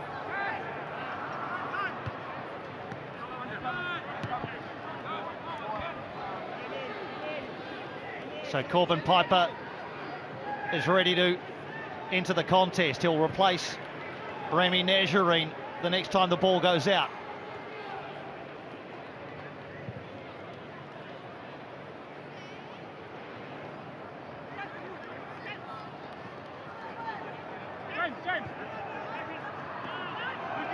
Wellington forced back towards their own goal. Can they pass through the press?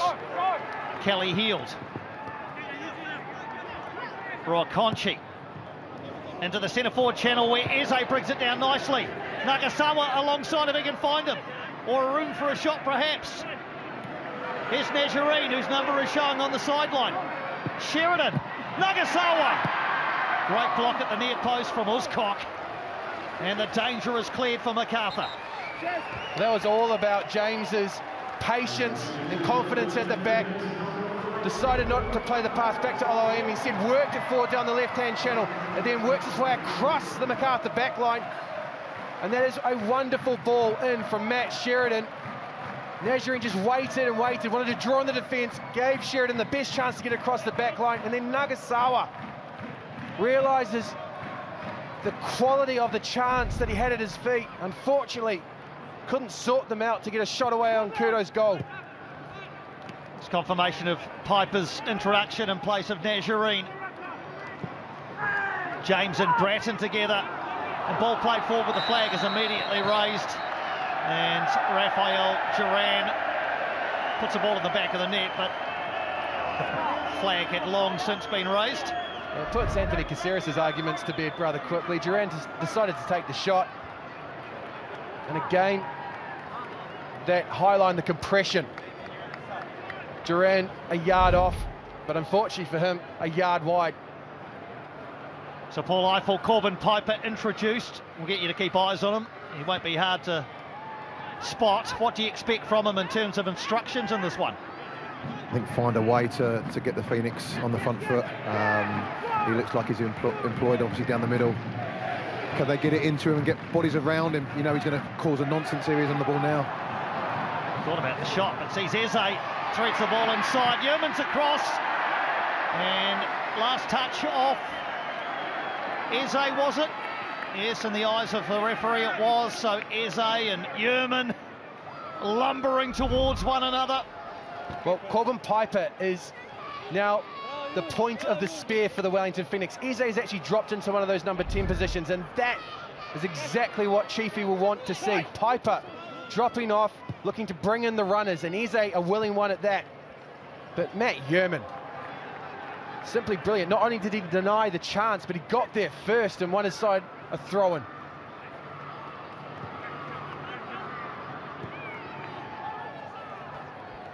No Damien De Silva in the Macarthur squad today, as again Piper is the target here, tries to help it back towards Nagasawa. Bratton and Politides combined, but only as far as Hughes.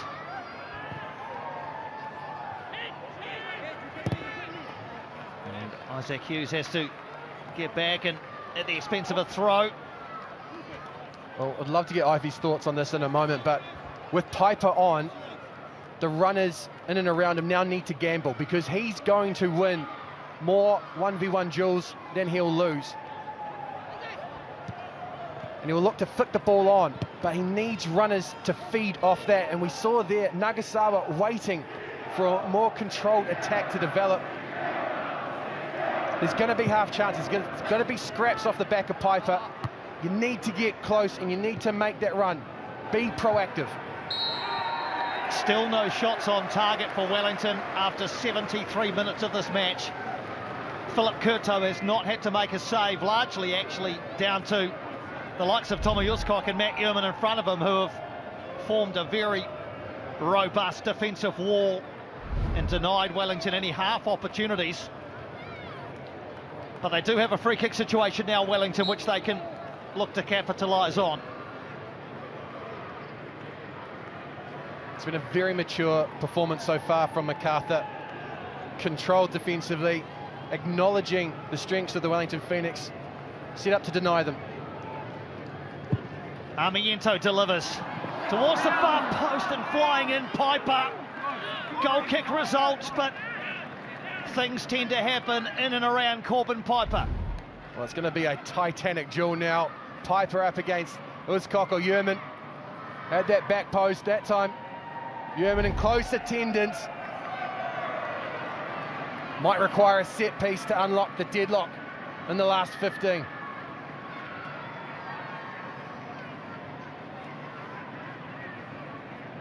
Oliver Randazzo and Harrison Sawyer are ready to add their impetus in the final 15 minutes from Macarthur's bench.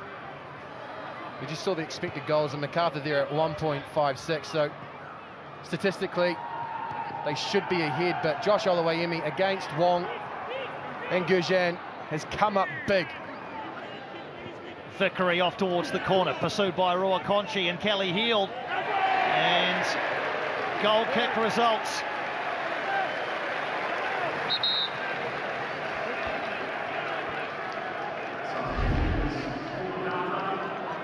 Rua Conchi and Kelly Heald marshalling Vickery, and this time the youngster Lucas Kelly Heald at full stretch wins himself a goal kick. So Randazzo on for Liam Rose, and Harrison Sawyer takes the place of Rafael Duran. Good shift from Liam Rose. Game number 127 in the A-League. Harrison Sawyer has already got a goal for himself this season. It came off early delivery into the box. His physical presence undeniable. Question of unlocking that this afternoon. A different type of proposition. Harrison Sawyer, big body. There he is trying to get some change from Mandraker James, but Wellington seems to have negotiated their way out of this one. Eze on towards Nagasawa. Piper's off on a run if Eze can find him. Nagasawa, has he stayed onside? Flagged down for the meantime, Nagasawa! And still Nagasawa, Kurto makes the save, Eze! Flag up on the far side, it won't count. It's an early decision by the assistant referee. Let's have a look. It's beautiful play. Eze and Nagasawa looking to combine. And Eze, I think he's trying to work that touch for himself, but it falls to Nagasawa. I don't think he's expecting it. And it's not at the first time of asking that he can beat Philip Kurto. Composed play to find Eze, but all amounts to nothing. Decision confirmed.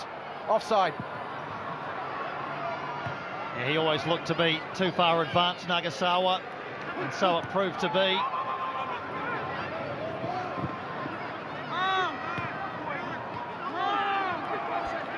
Rufer looking to set Piper away. And Matt Yerman not best pleased with the attention he received from Corbin Piper.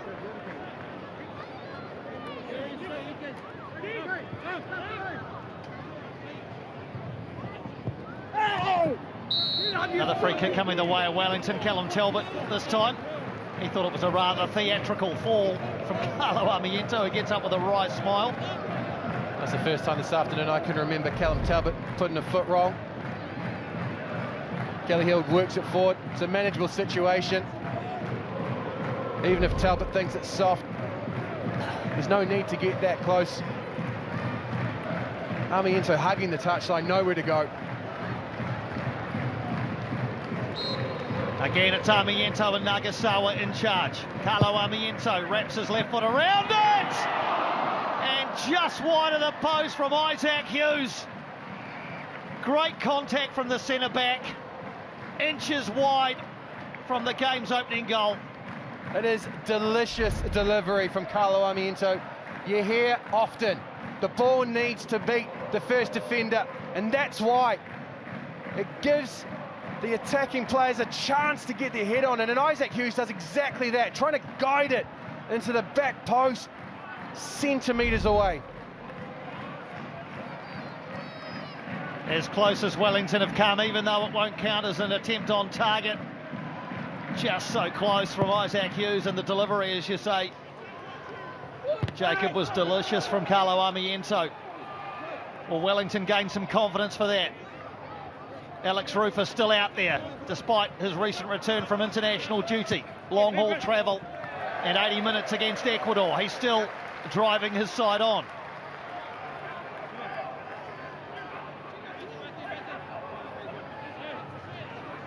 Can't see Rufer being taken off with the game in the balance, especially with the lack of lieutenants. No Retre.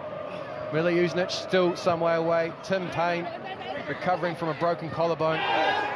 Provides leadership and seniority for Chiefy. Now Sheridan's gone through on Politidis here. He's earned a yellow card, probably saved very much by the fact that he got contact with the ball. You can hear in the sound effects, Mike, that there's a suggestion that he went in two-footed. It's a yellow card for Sheridan. VAR Tim Danaskis may examine this. Here we see Politidis. Touches too big from Politidis and invites the challenge, but Matt Sheridan, full-blooded, doesn't miss on Politidis. Justifiable yellow card, and it looks like the review has been completed. Play will continue with Matt Sheridan on a yellow card. Thankfully, Politidis is okay. And into the final 10 minutes we travel.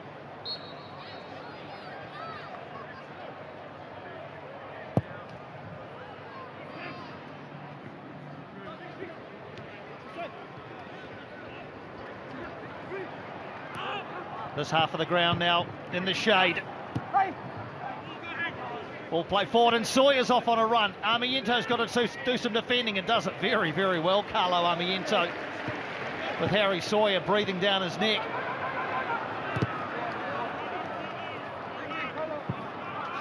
And some afters there from Talbot and Armiento. This is now about attitude. Both sides, you can see they've put a lot into this game. Question is, who will be the one that hides, that is so fatigued that they miss the opportunity? Where's that run coming from, the unexpected one?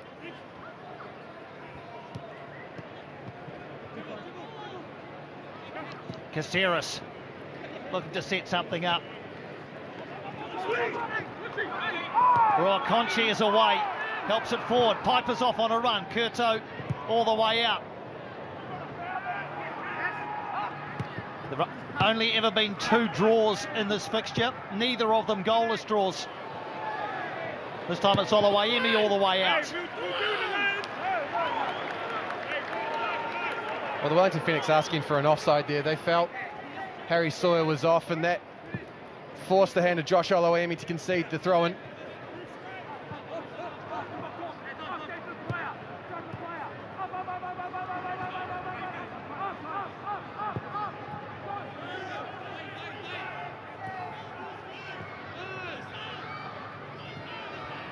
Breton.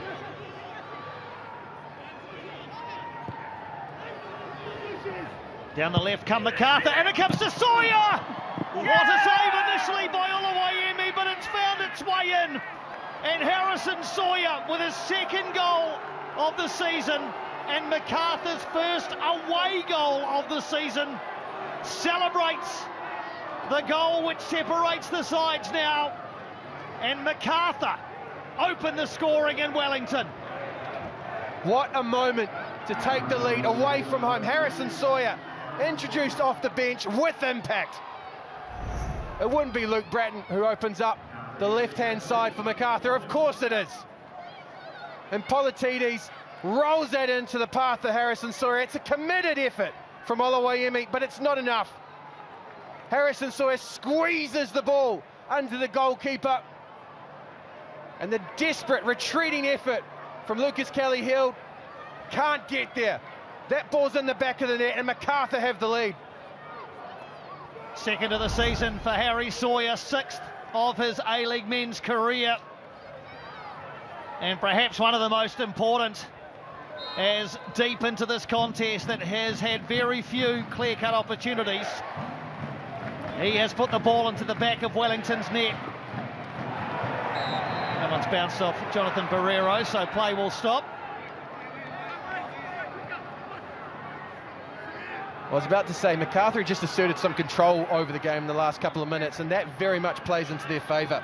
It means you get the likes of Luke Bratton into the pockets where he wants to be. Talk about quarterbacking play. Well, that's a great example of one. Finds a willing runner from deep and puts the ball into space for Macarthur to exploit. So Wellington are going to have to chase the game. Gaps no doubt will open up as they attempt to do so.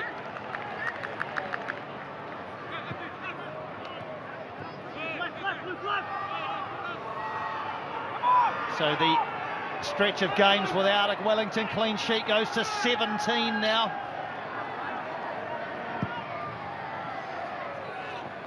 They have scored in every game this season, Wellington. Sheridan to Piper. Away by Yearman.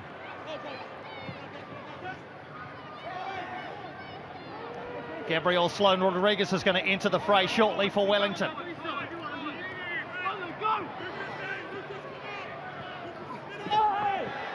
Vickery is fouled by Mandraker James. And into the final 5 minutes we go. James cuts a frustrated figure. Here's another look at the goal. No pressure on Luke Bratton. That is far too much time. He takes full advantage, as you'd expect from a player of his quality, and has done that so often in A-League history. It's Harrison Sawyer, though. Has done exactly what Sturjowski would have asked of him. Let the play develop, get yourself into positions where you can score, and he does exactly that. The difference after 80 minutes. He's been something of a journeyman, Harrison Sawyer, but he's come up big here as Wellington has some more defending to do up onto the roof of the net from Finn Roa-Conchi. It'll be a corner.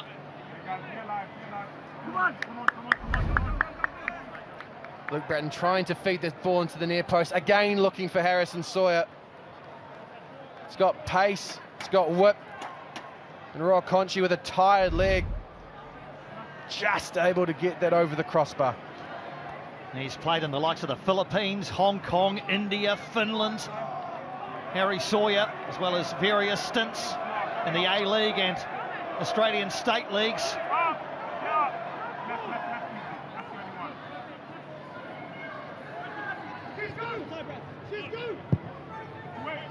Into Wellington's area, dealt with almost by James, but surely a second. A good save by Oluwayemi.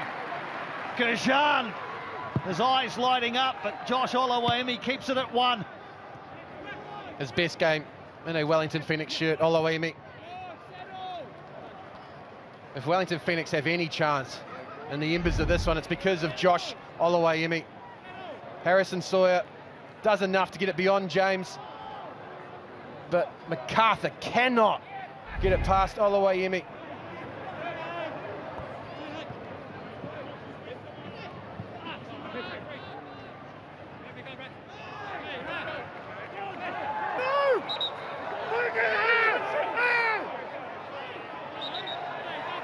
Can Wellington find a way back? They're going to make a double change late in the piece. Luke Supik and Gabriel Sloan Rodriguez introduced. Finn Roa-Conchi and Matt Sheridan will make way for the final couple of minutes, plus stoppages. This is all about energy and enthusiasm. These two charged with running down everything possible. They need to turn 60-40s into 50-50s or better.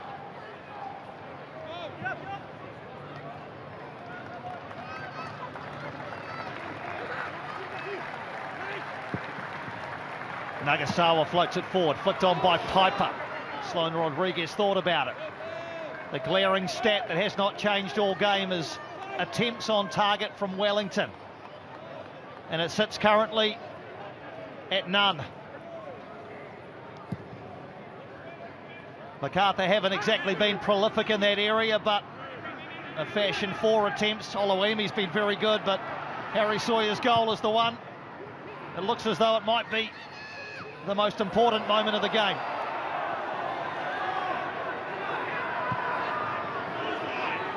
Here's Vickery. Couple in the area to aim at. He's won a corner as we tick into the last minute of regulation time. Wellington, where they don't want to be, Macarthur exactly where they intend to be. And this all comes about by Luke Bratton stealing the ball off the toes of Corbin Piper. He's been magnificent this afternoon. A true captain's performance. There are a number that can try and claim the mantle of player of the match. Oluwemi one, Callum Talbot another, but Luke Bratton has stood above all else. Just so important to this team. He and Caceres looking to soak up a few precious seconds, and Luke Supik in the attempt to dispossess him has given away another corner, and we are into added time, of which there will be a minimum of just 3 extra minutes. Vickery stands it up at the far post. Sawyer and James came together and quickly got back to their feet. And Sawyer's done well and won another corner. Macarthur are exactly where they want to be.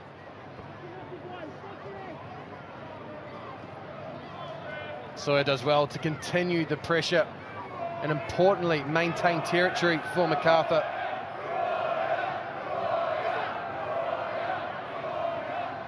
Giancarlo Italiano willing more time out of this one. Luke Bratton trying to eat it up.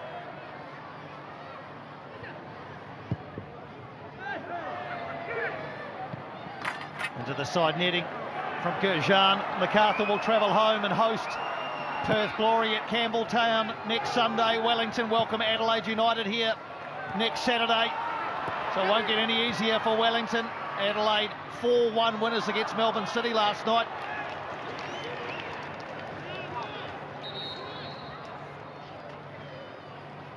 Late change coming for Macarthur with Bernardo going to see his first minutes of the season.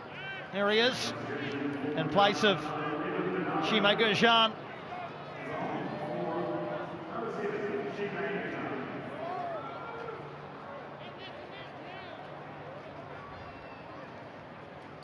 Bernardo introduced, and that's a welcome sight for Mile Stajovski. Talked about the need for goals.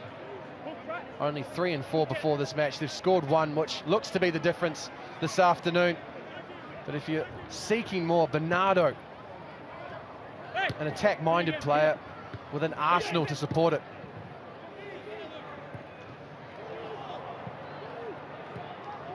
We're into the third and final minute. There'll be another 30 seconds added, no doubt, because of the substitution. Oluwemi brings it forward, and Yellow Fever just urging Mandraker James to lump this one into enemy territory. Armiento gets a lucky bounce. Carlo Armiento! What a save by Curto! First shot on target from Wellington. Stupendous save from Philip Curto. And I think that's won Macarthur the 3 points, although there is a corner to come. Huge right hand. Carlo Armiento onto his favoured left boot. It is sumptuous. It screams off the boot.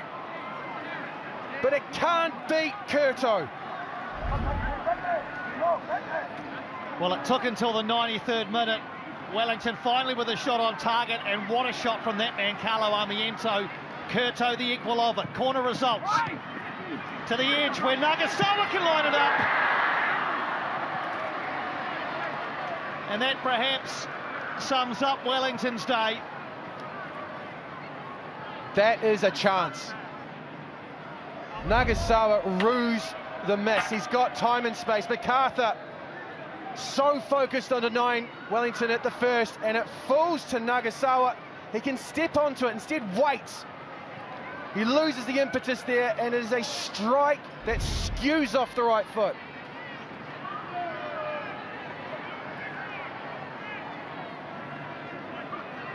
Philip Curto, though, we've talked about Josh Oluwayemi and how important he's been for the Wellington Phoenix. Well, 92 minutes in, Curto arguably also the difference. Mac attack in Wellington for the second straight occasion. Macarthur come to Wellington and take away all 3 points. The trend of the away team enjoying this fixture more continues. 6 of the last 7 between these two have been won by the away side, and Harrison Sawyer off the bench with a late strike that separates the sides. Wellington Phoenix 0, Macarthur FC 1.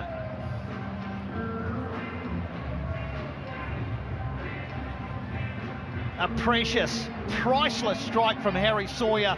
Carlo Armiento thought that he'd earned Wellington a share of the points late on, but he didn't count on a flying save from Philip Curto, a man who endeared himself to Wellington Phoenix fans in the 2018-19 season, but today breaks their hearts. Josh Oluwayemi himself, the provider of some memorable moments, but Luke Bratton, a standout figure in this game, leading Macarthur to the win. They'll jump over Wellington Phoenix on the table and take up residence just outside